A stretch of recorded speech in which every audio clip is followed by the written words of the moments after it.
Great morning to everyone. It's BonnetTalk time.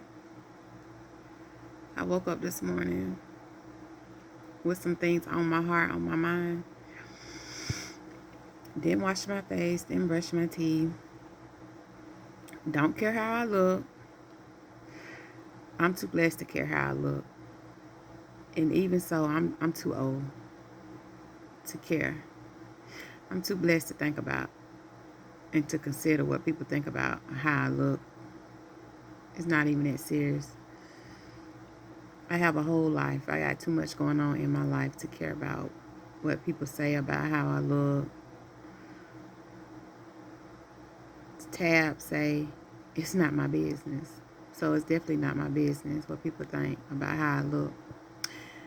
I digress. We need to be really mindful of how we treat people.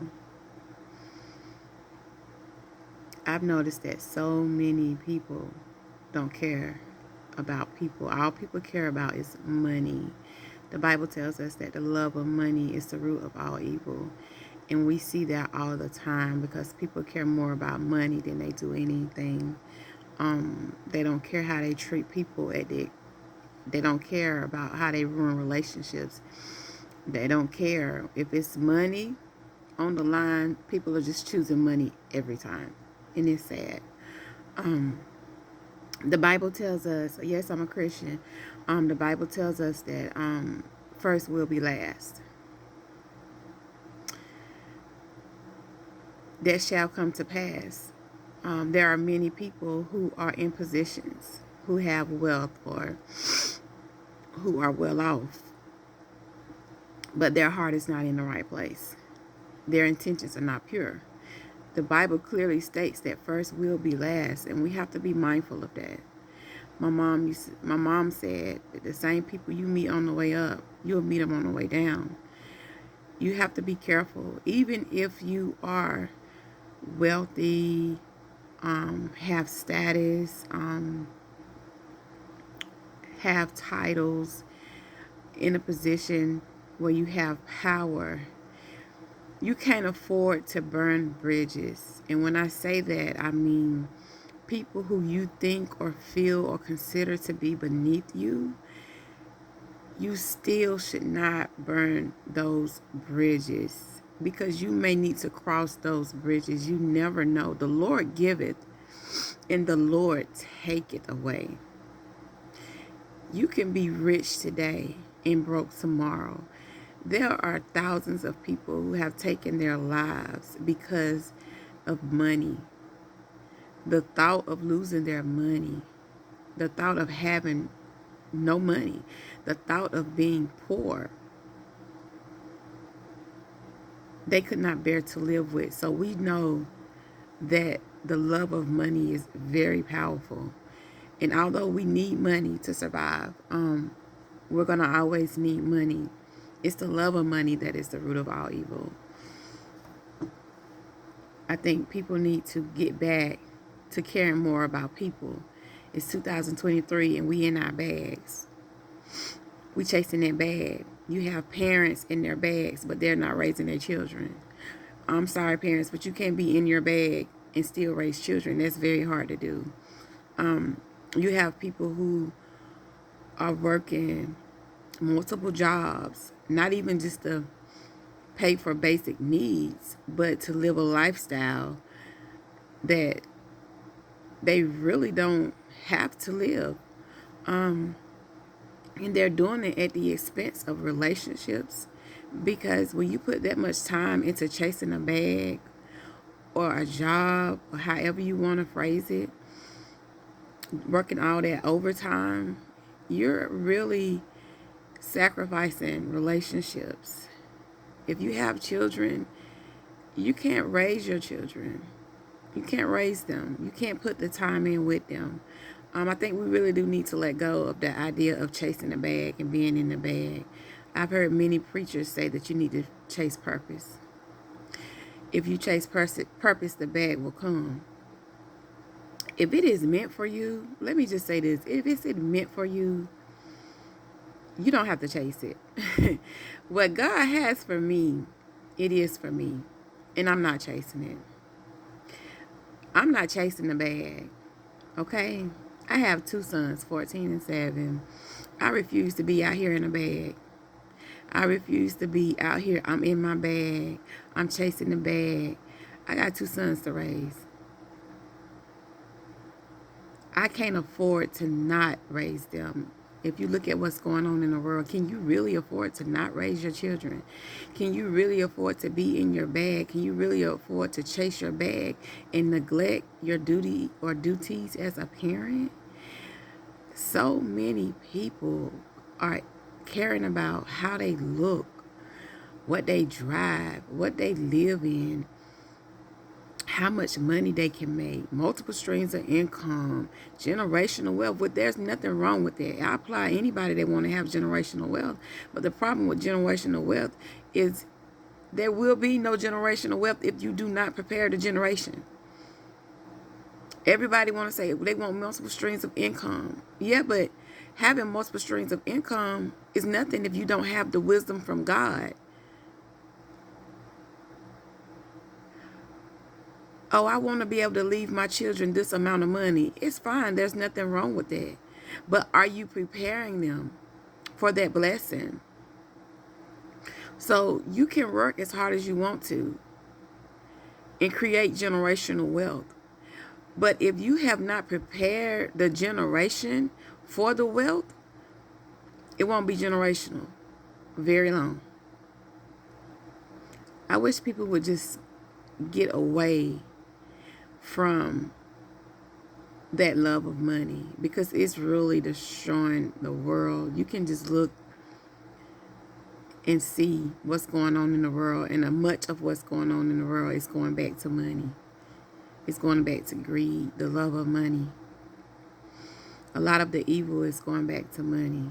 People are doing things out of their love or greed for money. And people are also not doing things out of their love and greed for money. We are so critical of the government and what they do and what they don't do. But we fail to realize that there are millions of millionaires and probably thousands and thousands of billionaires who have money, who can afford to help with housing, who can afford to help with food, who can afford to help single parents, struggling, people with fixed income, senior citizens, those people who are disabled. They can just come together. They can collaborate and put their money together, buy land, build housing, affordable housing. They can come into neighborhoods and just build shelters.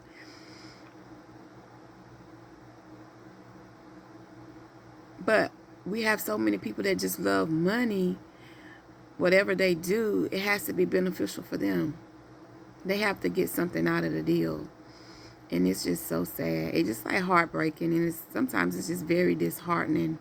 And it makes me kind of lose sight. Sometimes I do lose sight when I look at what's going on in the world. I kind of lose sight of the good. I have to remind myself of the good that's going on in the world. I have to remind myself that God is still present and that He is still working, and that although the enemy may be busy, that God is even busier.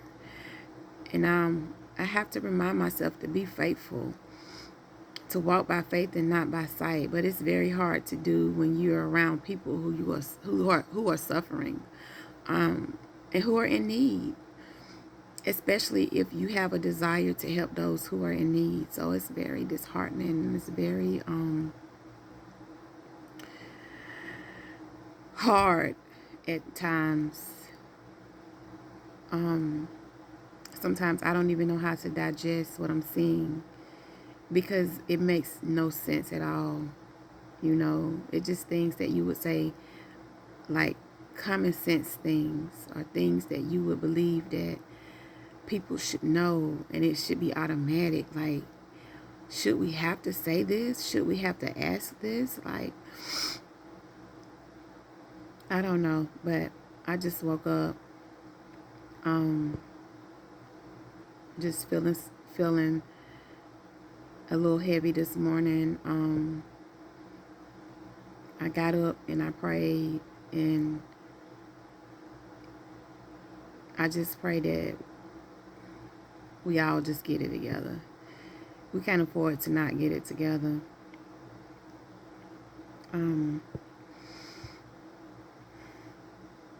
I just pray for everybody. Eyes need to be open, ears need to be open to what's going on in the world.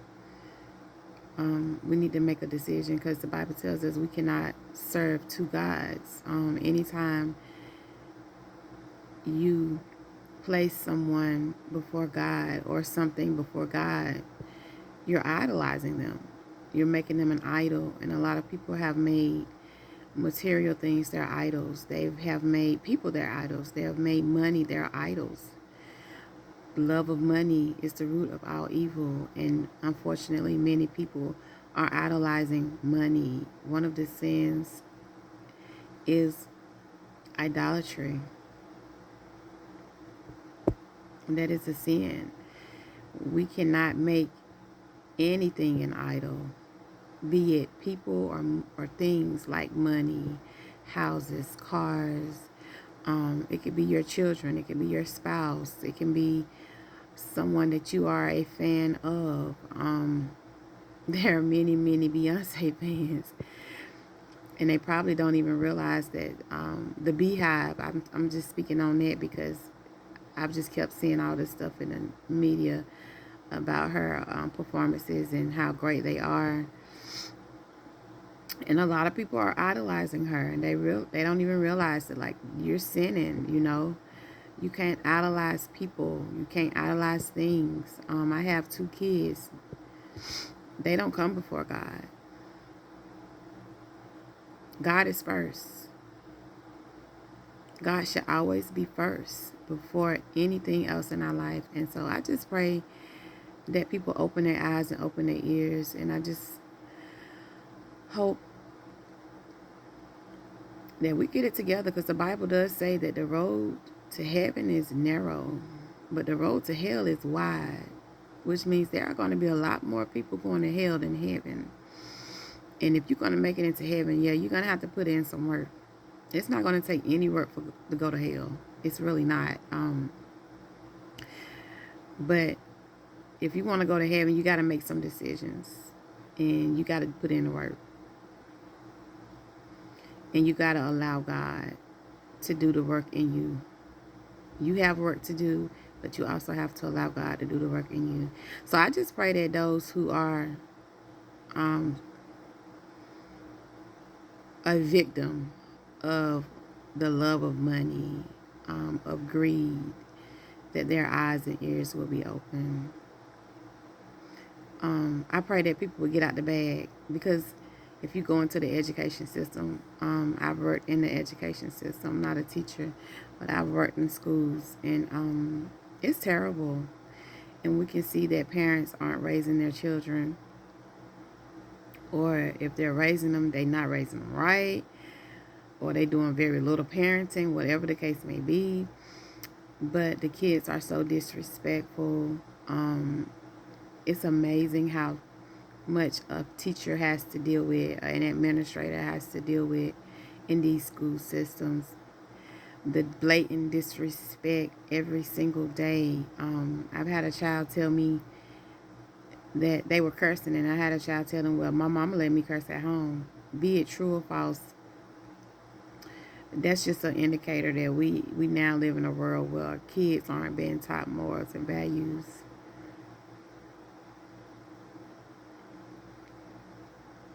We probably got parents who are so busy in the bag, chasing the money, idolizing money, that they don't have the time to raise their own children. And I know this video is like all over the place, but it all goes back to that one thing: the love of money. It's the root of all evil. We can't serve 2 gods. You can't chase the bag, be in the bag, and then take care of your home, your children, and be present in relationships. Something is going to suffer.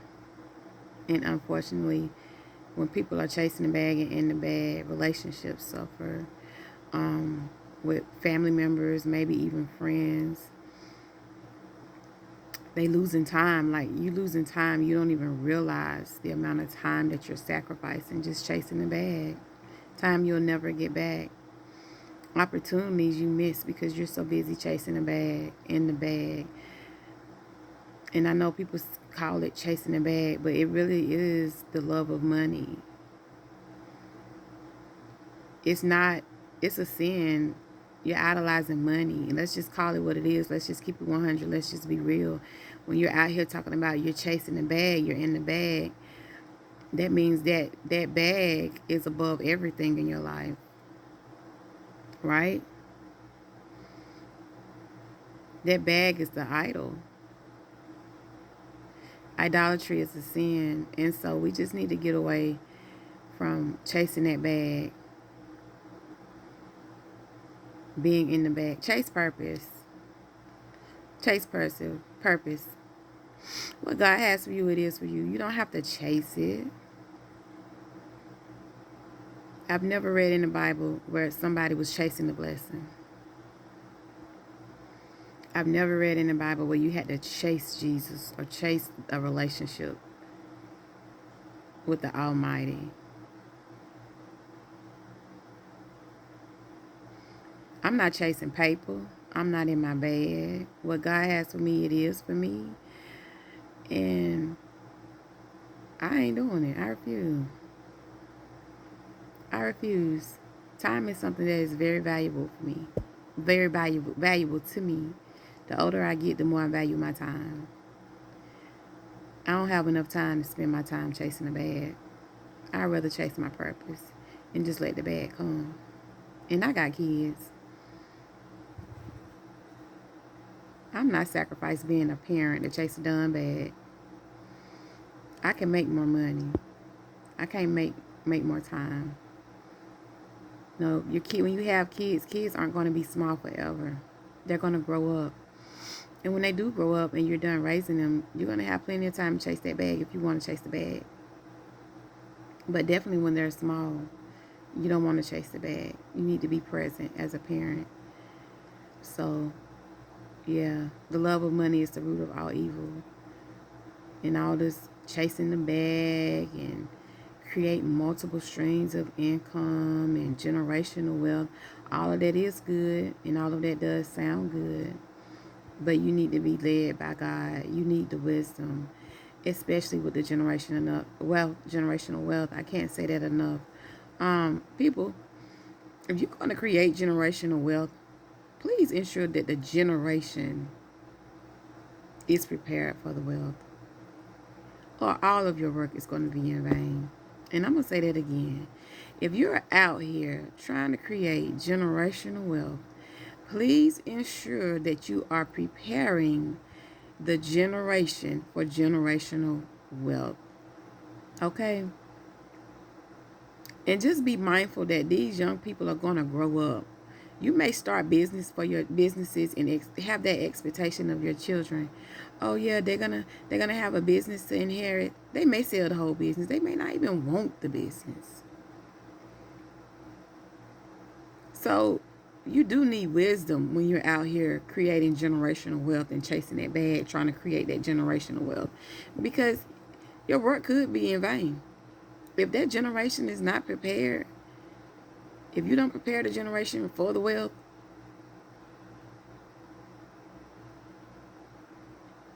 the wealth is not going to last long. So I think we just need to stop using the phrase, I'm in my bag. It makes something that's wrong sound so good. I'm chasing my bag. I'm in my bag. No. You're loving money. The love of money is the root of all evil. And it may not apply to everybody, but I know it applies to many. So, I ain't chasing no bag. I'm chasing purpose. I'm going to let the bag come and pray to God that He give me wisdom. Because when He dropped that bag, I don't want to fumble the bag. Do you hear me? So I want to be prepared because I know it's coming and I don't want to fumble it. So God, just give me wisdom and prepare me for the bag. I ain't chasing it. I just want to be prepared to catch it.